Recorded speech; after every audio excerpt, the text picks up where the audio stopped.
नमस्कार और स्वागत है इस खास चर्चा में। आज हम बात करने वाले हैं राहुल गांधी की वोट अधिकार यात्रा की, जो हाल में काफी चर्चा में रही। बिल्कुल। हमारे पास ना इस यात्रा पर एक रिव्यू है, उसके कुछ हिस्से हैं। तो आज कोशिश रहेगी कि इसी के आधार पर समझें कि ये सब करने का मकसद क्या था, क्या खास हुआ और कौन से विवाद जुड़े, और हाँ, आखिर में इसका असर क्या रहा। हाँ, और ये यात्रा देखिए इसलिए भी अहम हो जाती है क्योंकि ये चुनावी सुधार और जो हमारे लोकतांत्रिक अधिकार हैं उन जैसे अहम मुद्दों पर केंद्रित थी। एक बड़ी राजनीतिक कोशिश थी। और इसमें एक और खास बात थी जिसने सबका ध्यान खींचा, वो था चुनाव आयोग की एक प्रक्रिया है, SIR कहते हैं उसे, स्पेशल इंटेंसिव रिविजन। उस पर सीधे सीधे गंभीर आरोप लगाना।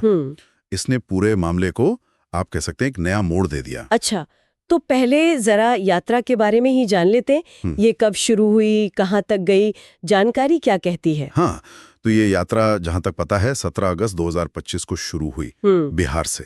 बिहार से? हाँ। और ये कोई छोटी मोटी यात्रा तो नहीं थी? नहीं, बिल्कुल नहीं। करीब 1300 किलोमीटर का फासला तय किया गया। बाप रे, 1300 किलोमीटर? हाँ, और बिहार के लगभग आप मान लीजिए 20 से 23 जिलों से होकर गुजरी ये यात्रा। और फिर 1 सितंबर 2025 को पटना के गांधी मैदान में एक बड़ी रैली हुई।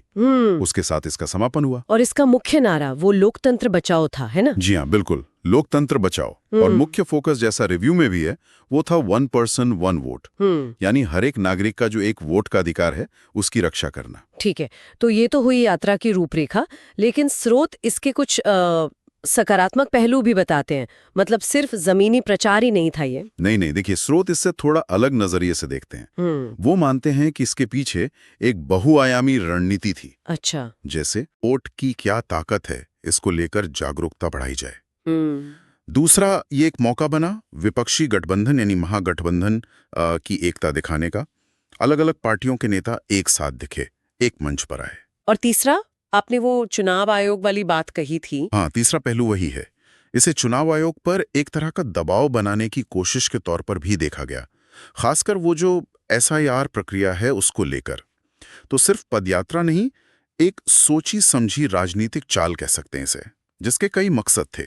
आपने ये SIR प्रक्रिया और चुनाव आयोग पर दबाव का जिक्र किया, और शायद यहीं से वो सबसे विवादित हिस्सा शुरू होता है ना? बिल्कुल, ये मुद्दा ही इस यात्रा का केंद्र बन गया। तो ये जो SIR और वोट चोरी के आरोप राहुल गांधी ने लगाए, स्रोत इनके बारे में क्या कहते हैं? असल में क्या थे ये आरोप, इतने गंभीर क्यों माने गए? हाँ, देखिए, आरोप बहुत गंभीर थे। राहुल गांधी ने सीधे सीधे चुनाव आयोग पर इल्जाम लगाया कि वो जानबूझकर SIR प्रक्रिया का गलत इस्तेमाल कर रहे हैं वोटर लिस्ट में हेरफेर करने के लिए। हेरफेर मतलब नाम हटाना, जोड़ना? हाँ, और उन्होंने इसे सिर्फ हेरफेर नहीं बल्कि वोट चोरी की एक बाकायदा योजना कहा। वोट चोरी? जी, और आरोप ये भी था कि इसका निशाना कौन है? गरीब, दलित, अल्पसंख्यक वोटर, कि इनके नाम जानबूझकर लिस्ट से हटाए जा रहे हैं ताकि वो वोट ही नहीं डाल सकें। ये तो सीधे चुनाव की निष्पक्षता पर ही सवाल उठा दिया।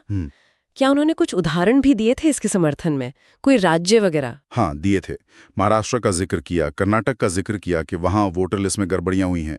एक दावा ये भी था कि कहीं 1 करोड़ नए वोटर्स जोड़ दिए गए हैं, जिस पर उन्होंने शक जताया।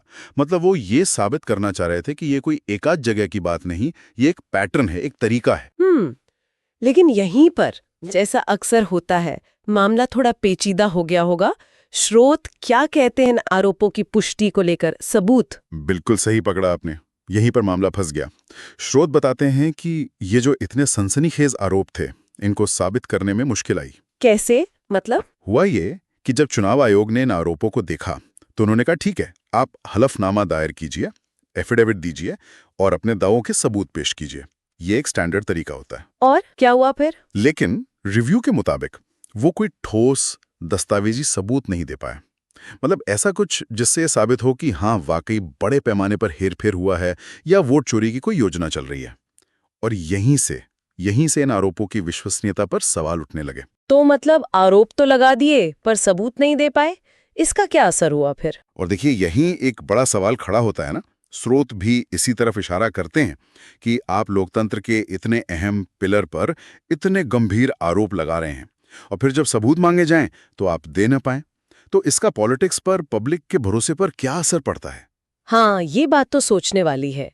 क्या इससे असल मुद्दे से ध्यान नहीं भटकता या पूरी बहसी पटरी से उतर जाती है? बिल्कुल बिल्कुल, स्रोत यही मानते हैं। देखिए, जब बिना सबूतों के आरोप लगते हैं तो वो राजनीतिक हथियार तो बन जाते हैं कुछ देर के लिए, लेकिन उनकी धार नहीं रहती। एक उदाहरण भी आया सामने जिसका जिक्र रिव्यू में है। अच्छा, क्या? एक वोटर थे, उन्होंने पहले कहा कि हाँ, एसआईआर प्रक्रिया में मेरा नाम गलत तरीके से काट दिया गया, लेकिन बाद में उन्होंने खुद ही कहा कि नहीं, मुझे गलत जानकारी मिली थी, मेरा नाम लिस्ट में है। ओह, तो मतलब हाँ, और इसी तरह की कुछ और कहानियां भी आई, जैसे कहीं पर मरे हुए वोटर्स के नाम होने की बात। अब देखिए, वोटर लिस्ट में गड़बड़ियां हो सकती हैं, ये अलग मुद्दा है, लेकिन जिस तरह से इन्हें यात्रा के दौरान पेश किया गया और बाद में कुछ मामलों में सफाई आई, उससे, जैसा स्रोत बताते हैं, जो मुख्य आरोप थे ना वोट चोरी वाले, उनकी गंभीरता और पूरी यात्रा की विश्वसनीयता कम हुई। इन घटनाओं ने कहीं ना कहीं फोकस को धुंधला कर दिया। जाहिर है, जब विपक्ष का इतना बड़ा नेता यात्रा कर रहा हो, चुनाव आयोग पर इतने सवाल उठा रहा हो, तो सत्ता पक्ष एनडीए वो कैसे चुप बैठता? उनकी तरफ से क्या प्रतिक्रिया आई? प्रतिक्रिया तो आई, और काफी तीखी आई। एनडीए के नेताओं ने इस पूरी यात्रा की कड़ी आलोचना की। इसे सीधे सीधे राजनीतिक नाटक कहा, चुनावी स्टंट बताया। उनका कहना था कि ये सब बस ध्यान भटकाने की कोशिश है, जनता को गुमराह करने का तरीका है। कोई खास बयान जो याद हो या चर्चा में रहा हो? एक बयान काफी चला था, बिहार सरकार के मंत्री हैं अशोक चौधरी, उनका। उन्होंने एक तरह से तंज कसते हुए कहा कि राहुल गांधी को तो नीतीश कुमार जी का धन्यवाद करना चाहिए कि उन्होंने इतनी अच्छी सड़कें बना दी कि उनकी यात्रा इतने आराम से हो गई। अच्छा, मतलब यात्रा के मकसद पर ही सवाल। हाँ, बिल्कुल, ये उसी तरफ इशारा था कि असल मुद्दे छोड़कर ये सब किया जा रहा है। और एनडीए का मुख्य तर्क क्या था इसके पीछे? मतलब वो इसे कैसे देख रहे थे? उनका मुख्य आरोप यही था कि ये यात्रा जनता को गुमराह कर रही है, खासकर चुनाव आयोग जैसी संस्था के बारे में गलतफहमी फैला रही है, और उन्होंने इसे कांग्रेस की वोट बैंक की राजनीति का हिस्सा बताया। वोट बैंक की राजनीति? हाँ, मतलब ये कि कांग्रेस अपने खास वोटरों को ये संदेश देना चाह रही है कि देखो, तुम्हारे अधिकारों पर खतरा है और हम ही तुम्हारे रक्षक हैं। ये एनडीए का नजरिया था। तो हमने यात्रा का मकसद देखा, उसका रूट देखा, आरोप सुने, सबूतों पर सवाल देखे और राजनीतिक प्रतिक्रिया भी। अब अगर इन सबको एक साथ रखकर देखें, जैसा हमारे स्रोत करते हैं, तो इस यात्रा का कुल असर क्या रहा? क्या कुछ सकारात्मक भी निकला या सिर्फ विवाद ही? देखिए, विश्लेषण थोड़ा मिला जुला है। अगर पॉजिटिव साइड देखें तो स्रोत मानते हैं कि हाँ, इस यात्रा ने लोकतांत्रिक अधिकार, वोट का महत्व, इन जरूरी मुद्दों को जमीन पर उतारा, लोगों के बीच चर्चा में लाया, खासकर उन इलाकों में जहां शायद ये बातें उतनी नहीं होती। ये तो अच्छी बात है। और दूसरा फायदा, जिसका हमने पहले जिक्र किया, वो विपक्षी एकता दिखाने की कोशिश। कई नेता साथ आए, एक मंच पर दिखे, तो ये भी एक राजनीतिक संदेश तो था ही। ठीक है, और नकारात्मक पहलू। नकारात्मक पहलू सीधे जुड़ा है उन आरोपों की विश्वसनीयता से। स्रोत बहुत साफ कहते हैं कि जो मुख्य आरोप थे, एसआईआर में धांधली, वोट चोरी, उनके समर्थन में सबूत बहुत कमजोर थे। पुख्ता सबूत नहीं मिल पाए, और इसने पूरी मुहिम की हवा निकाल दी। विश्वसनीयता पर गंभीर सवाल उठ गए। और नैतिक स्तर पर वो एक व्यक्ति एक वोट का संदेश तो अहम था। बेशक बेशक अहम था। एक व्यक्ति और एक वोट के सिद्धांत पर जोर देना, और जो हाशिए के समूह हैं, दलित, अल्पसंख्यक, गरीब, उनकी चिंताएं उठाना, ये नैतिक और संवैधानिक रूप से सही कोशिश थी। स्रोत इसे मानते हैं। लेकिन हुआ ये कि जब इस अहम संदेश के साथ वो विवादास्पद कहानियां जुड़ गईं, जैसे वो मरे हुए वोटर्स या वो वोटर जिसने अपना दावा वापस ले लिया, तो इन सब ने मुख्य संदेश की गंभीरता को, उसके नैतिक बल को कहीं ना कहीं कमजोर कर दिया। मतलब अच्छी नियत के बावजूद अगर आपके तरीके या सबूत कमजोर पड़ जाएं, तो असर फीका पड़ ही जाता है। और कांग्रेस के लिए रणनीतिक तौर पर कुछ हासिल हुआ? बिहार में पार्टी को कोई फायदा? रणनीतिक नजर से देखें तो हाँ, इस यात्रा ने कांग्रेस को बिहार में मीडिया में जगह दिलाई, जमीन पर एक्टिव दिखाया। बिहार जैसे राज्य में जहां पार्टी काफी समय से संघर्ष कर रही है, वहां ऐसी बड़ी गतिविधि कार्यकर्ताओं में थोड़ा जोश तो भर ही सकती है। पार्टी की मौजूदगी दिखी।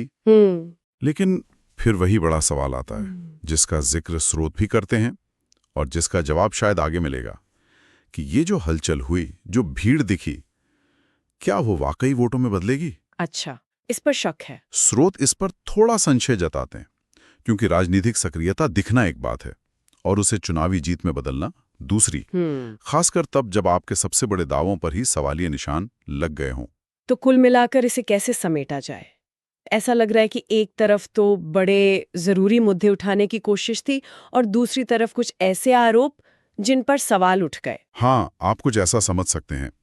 यात्रा ने लोकतांत्रिक अधिकारों, वोटर जागरूकता जैसे मुद्दे उठाए, विपक्ष को एकजुट दिखाने की कोशिश की, ये स्रोत भी मानते हैं। ये इसका एक पहलू है, शायद सकारात्मक पहलू। ठीक।